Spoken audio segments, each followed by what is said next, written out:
Oh yeah, the Yankees got their mojo back, and if you could not tell after we talked about it on Thursday's podcast, the way the Yankees were able to fight back on Thursday night against Seattle, being down 5-0 late in this game, being completely no hit going into the eighth inning. The Yankees come back and win 6-5 in extra innings, and what a game this was. From Austin Wells' sacrifice fly in the eighth, Giancarlo Stanton's first career pinch hit home run, a 2-run home run in the eighth. The way the Yankees worked their at bats in the ninth inning off of all-star reliever Andres Munoz, eventually leading to a 2-run single by Austin Wells to tie the game. And then the at-bats the Yankees had against Spire in extra innings in order to, again, work themselves into a bases-loaded scenario. And they end up winning the game on an Aaron Judge sacrifice fly on what looked to be a scary attempt. Look, if you have to go on that, if you're Volpe, you have to.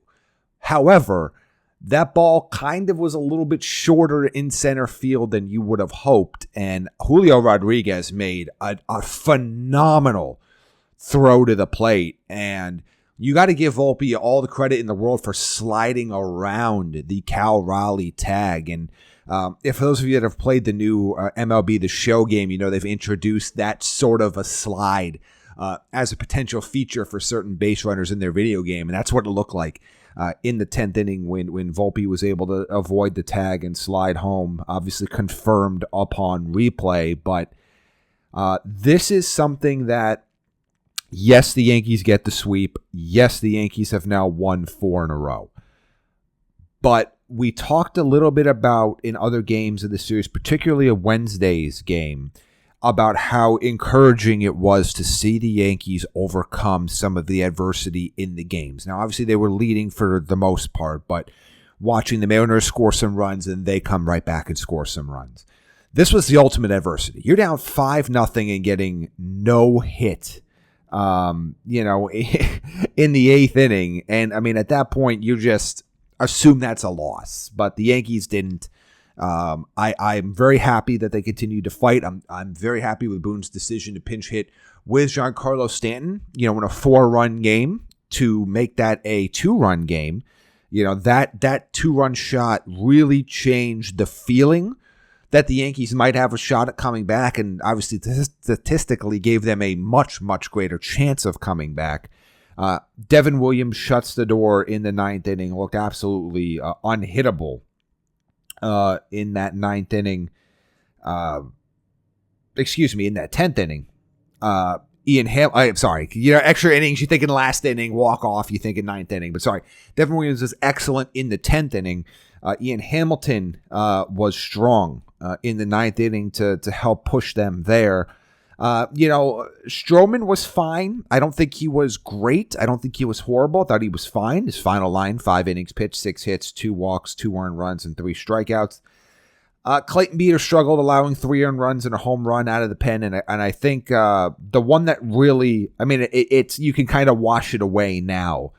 But the one that really hurt was giving up that 3-run home run to Jorge Polanco on an 0-2 count where you just kind of just leave a ball, just a meatball up in the zone.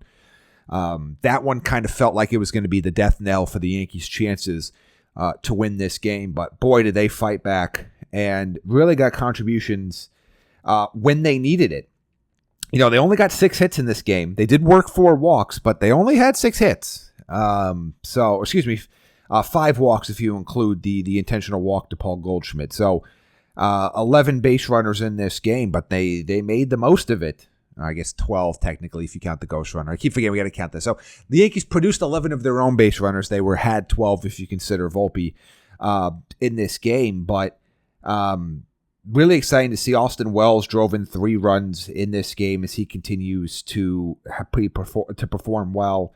Nobody was particularly, amazing in this game. I do want to give a shout out to Trent Grisham, who really, he goes 1 for 3 with 2 walks, but he had just an absolutely tremendous at bat to put himself in a position to draw a walk and to end up scoring on that Austin Wells 2-run single. He works a big walk in extra innings, to allow Judge to come to the plate. Just some really, really good at-bats from him in this game. I thought we got some good at-bats from Ben Rice in this game, who was on base twice, got a hit and a walk. Really just some solid play across the board for a number of Yankees. But this is a big win, and you sort of talk about pivotal moments in a season.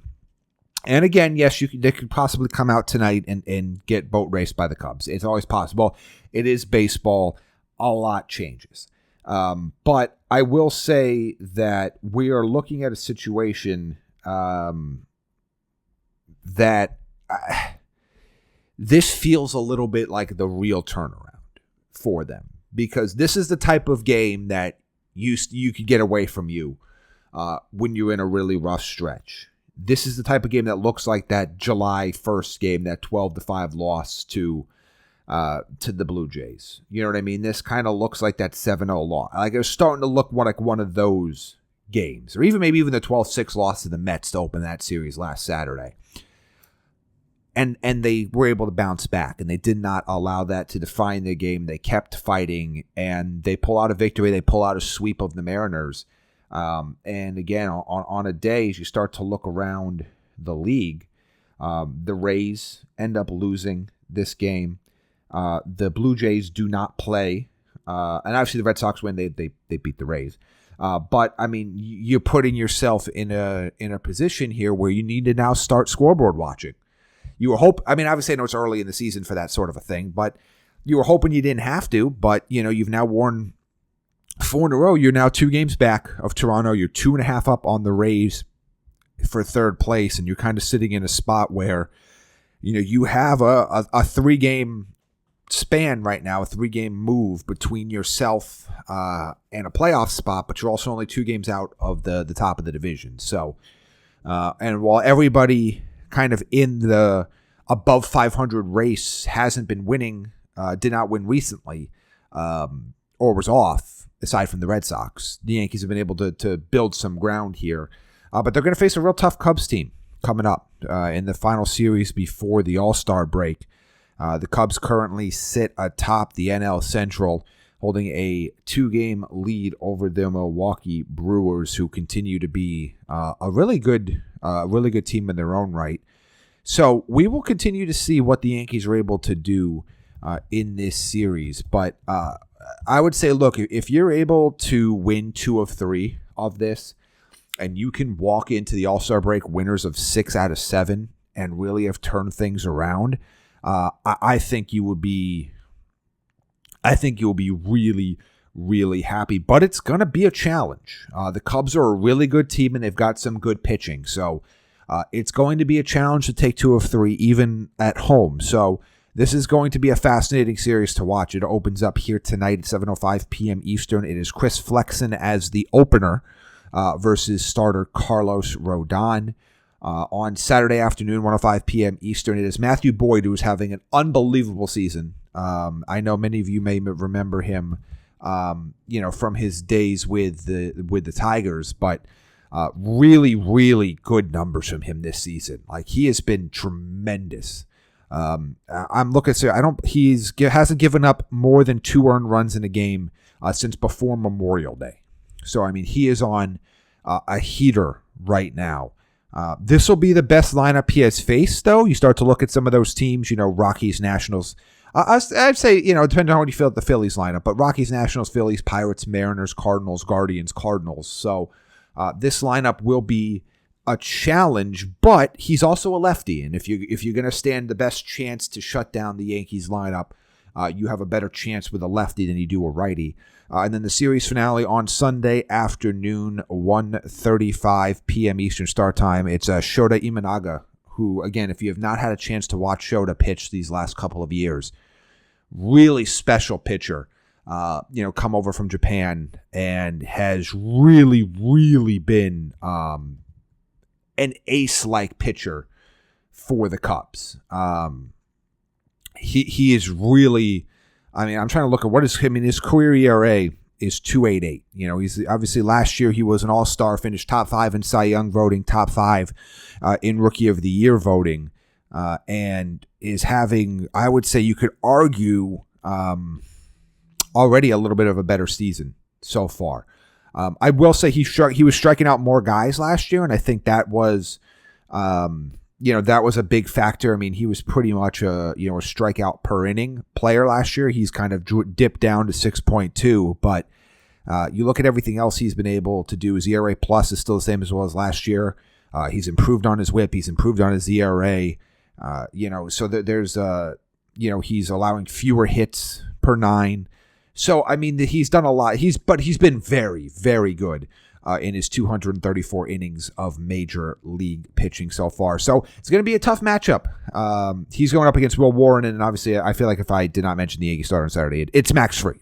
It's their ace. So, for those of you that love good pitching, that Saturday game, 2 lefties, Boyd, Fried, 2 guys having elite seasons as southpaws. That's got to be must-see TV for you at Yankee Stadium on Saturday. But, yeah, we're looking at a scenario where the Yankees could find themselves in a really strong position, take 2 of 3, carry some momentum into the break, get some rest, and then you're coming right out of that break and you're staying in Atlanta. That's where the All-Star game is, and that's where you're going to start that next series with a 3-game series against the Braves. But before we wrap this up, we need to talk about the news that broke during the game, and that is that Jazz Chisholm Jr. is the final entrant into the 2025 Home Run Derby. So for those of you that are excited to take a chance to watch him on the 14th, Jazz Chisholm Jr. joins Brent Rooker, Junior Caminero, O'Neal Cruz, Byron Buxton, James Wood, Cal Raleigh, and the hometown hero Ronald Acuna Jr. as the field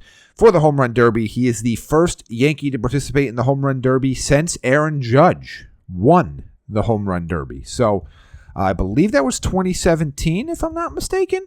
But yeah, it was the 2017 Home Run Derby. Boy, it feels like a long ago. So really excited to see him there. I would not worry about, I know there's been some talk a few years ago about, whether or not participating in the Home Run Derby affects your swing or hurts your swing. It is possible that it does that for some guys, but recent years have kind of shown that is not the case. And last year, I believe 5 of the stat was 5 of the 7 hitters that participated in the Home Run Derby last year, or 6 of the 8. I forgot what it was. I forgot how many, but whatever it was there. It was all but 2.